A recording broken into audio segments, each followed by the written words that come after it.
अस्सलाम वालेकुम, आप देख रहे हैं पाक एक्सक्लूसिव टीवी। HSC की जानिब से सिंध के मुख्तलिफ़ तलबा व तलबात के लिए एक नुमाइश का एहतमाम किया गया, जिसमें सिंध भर से तलबा व तलबात ने शिरकत की। एक्सपो सेंटर में होने वाली इस नुमाइश में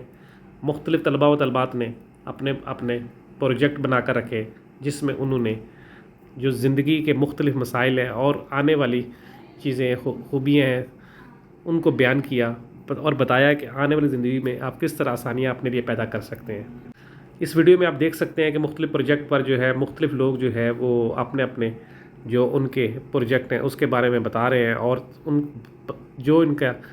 तरीक़ाकार है, कैसे उनको जो है उन्होंने बनाया है, कैसे जो है उसको आगे लेकर चलेंगे। इसमें मुख्तलिफ़ खाने पीने के चीज़ों के साथ साथ जो है साइंसी हालात भी शामिल थे, जिसमें जो है जो बिजली के मसाइल हैं, पानी के कमी है और दूसरी चीज़ें, उन सब को भी बताया गया कि किस तरह इनको जो है हल किया जा सकता है। और इसमें जो है सबसे अच्छी बात ये थी कि एक बड़ी तादाद में लोगों ने विज़िट किया और स्टॉल्स पर मौजूद एशिया के बारे में ब्रीफिंग ली और तलबा व तलबात ने जो उन्होंने प्रोजेक्ट तैयार किए थे उसके बारे में बताया। आइए आपको दिखाते हैं इस वीडियो में मज़ीद कितने तलबा व तलबात जो है किस तरह के प्रोजेक्ट बना रहे और कैसे वो पेश कर रहे हैं।